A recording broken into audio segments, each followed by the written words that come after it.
Gautam neuro care brain stroke migraine fits brain and spine surgeries కి best neurosurgeon. రామనామం ప్రతిధ్వనిస్తోంది. నారాయణ మంత్రం శ్రీకారమై ప్రవహిస్తోంది. మంగళ ధ్వనులు చిద్విలాసం అవుతున్నాయి. బాలరాముని దివ్య వైభవ దీప్తులతో సరయూ తీరం వెలిగిపోతోంది. పుష్పవృష్టి కురుస్తోంది. అభిషేక జలాలు వర్షిస్తున్నాయి. నుతులు స్తుతులతో ఆ శ్రీరామచంద్రుడికి లోకం ప్రణమిల్లుతోంది. కన్నులకు ఇంపుగా భక్తి పూర్వకంగా అయోధ్యలో ప్రతిష్టాపన మహాక్రతువు అంగరంగ వైభవంగా కొనసాగుతోంది. గర్భగుడిలోకి చేరిన బాలరాముని విగ్రహానికి యంత్ర ప్రాణ ప్రతిష్టాపన క్రియలు చతుర్వేద మంత్రోచ్చరణలతో నిర్వహిస్తున్నారు.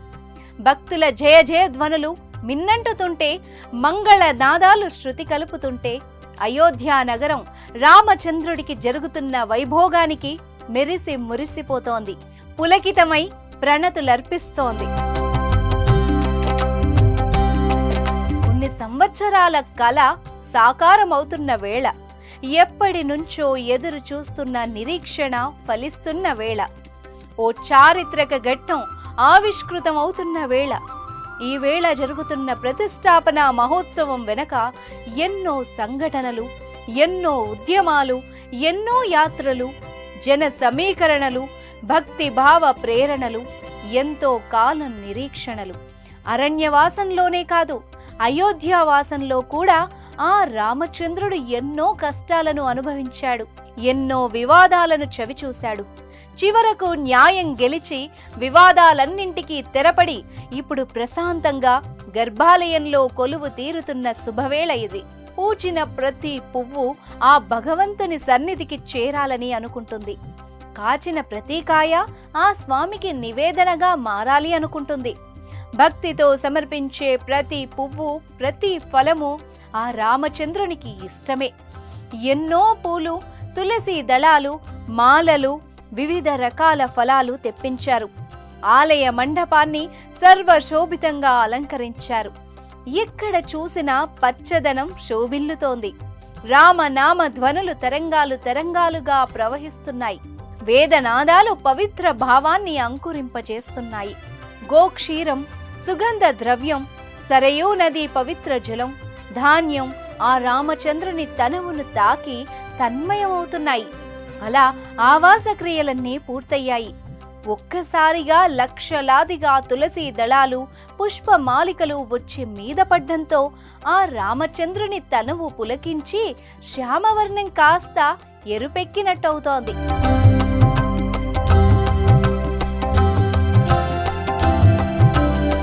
పాలు, తేనె, పసుపు, నారికేళ జలాలతో అభిషేకిస్తే అమృతంతో చేసినట్టు, గోఘృతంతో చేస్తే యజ్ఞఫలం సిద్ధించినట్టు. విగ్రహానికి అమంగళ దోషాలన్నీ తొలగిపోయేందుకు వేదోక్తంగా అభిషేకాదులను నిర్వహిస్తున్నారు. అగ్ని ప్రజ్వలనంతో యజ్ఞ యాగాలు కొనసాగుతున్నాయి. యజ్ఞం అంటే నిష్కామ కర్మ, స్వార్థరహిత కర్మ, జగత్ కళ్యాణానికి ఉపయోగపడే క్రతువు. యజ్ఞాలలో వినియోగించే సంభారాలతో యజ్ఞ పురుషుడు సంతుష్టుడై శుభాలను కలిగిస్తాడని వేద శాస్త్రాలు చెబుతున్నాయి. సకాలంలో వర్షాలు పడతాయి. గ్రామసీమలు పాడి పంటలతో పచ్చగా వర్ధిల్లుతాయి. ఉత్తమ సంకల్పంతో నిర్వహించే యజ్ఞ యాగాల వల్ల సామాజిక ప్రయోజనం చేకూరుతుంది. అలాంటి సామాజిక ప్రయోజనాన్ని కాంక్షిస్తూ రామరాజ్య స్థాపనే ధ్యేయంగా విశ్వశాంతి కళ్యాణాన్ని కోరుకుంటూ అయోధ్యలో యజ్ఞ క్రతువులు కొనసాగుతున్నాయి.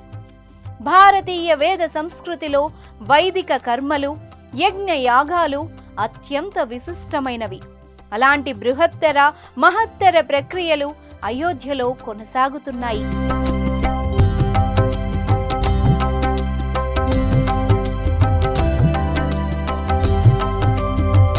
విజ్ఞానం మీద విశ్వాసంతోనే విజ్ఞానం పుడుతుంది. ఆ విజ్ఞానమే యజ్ఞం.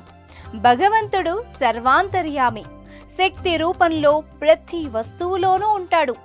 దినకరుడు ఒకే చోట ఉన్నా ఆయన శక్తి లోకమంతా విస్తరించినట్లే భగవంతుని శక్తి కూడా వ్యాపిస్తుంది. గుండె గుండెను తాకి పరివ్యాప్తమవుతుంది.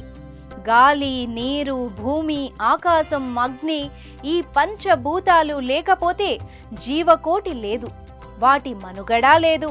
వీటన్నింటిలో ఉన్న శక్తే భగవంతుడు, ఆ శ్రీరామచంద్రుడు. ఎవరి ప్రమేయం లేకుండా సూర్యచంద్రులు ఉదయిస్తున్నారు, అస్తమిస్తున్నారు. ఆకలి వేయడం, నిద్రపోవడం, శ్వాస తీసుకోవడం ఇవన్నీ ఎలా జరుగుతున్నాయని ఆలోచిస్తే మనకు తెలియని శక్తి మనల్ని నడిపిస్తోంది. ఆ శక్తే భగవంతుడు, శ్రీరామచంద్రుడు. ఆ శక్తిని అర్చించడం మన ధర్మం. ఆ ధర్మాచరణలో భాగమే అయోధ్యలో నిర్వహిస్తున్న మహోత్సవం.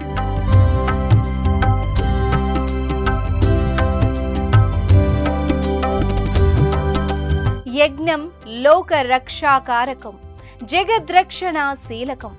అగ్ని భట్టారకుడు కూడా సూర్యుని వలె మరొక ప్రత్యక్ష దైవం. ఆయన ద్వారానే లోకానికి సమస్త సంపదలు సిద్ధిస్తున్నాయి. ఆ అగ్ని తేజస్సుని జీవ కళాన్యాస క్రియ ద్వారా రాముని విగ్రహంలో ప్రవేశపెట్టి ప్రాణ ప్రతిష్టాపన క్రతువుకు శ్రీకారం చుడుతున్నారు. స్వాహాంతంగా వేద పఠనాలు కొనసాగుతున్నాయి. ఋత్విక్కులు ఆహుతులను సమర్పిస్తున్నారు. ఘృతము, సమిదలు, నవధాన్యాలు, పొంగలి, చక్కెర, తేనె, సుగంధ ద్రవ్యాలతో అత్యంత భక్తిపూర్వకంగా హోమాదులు నిర్వహిస్తున్నారు. హోమ కుండాల నుంచి ఎగసిపడ్డ ధూమం సుమధుర పరిమళాలను వెదజల్లుతోంది. ఆధ్యాత్మిక శక్తిని, బలాన్ని ఇస్తోంది. ఆ బలానికి రామనామ బలం తోడై అయోధ్య సర్వశక్తిమయంగా రూపుకడుతోంది.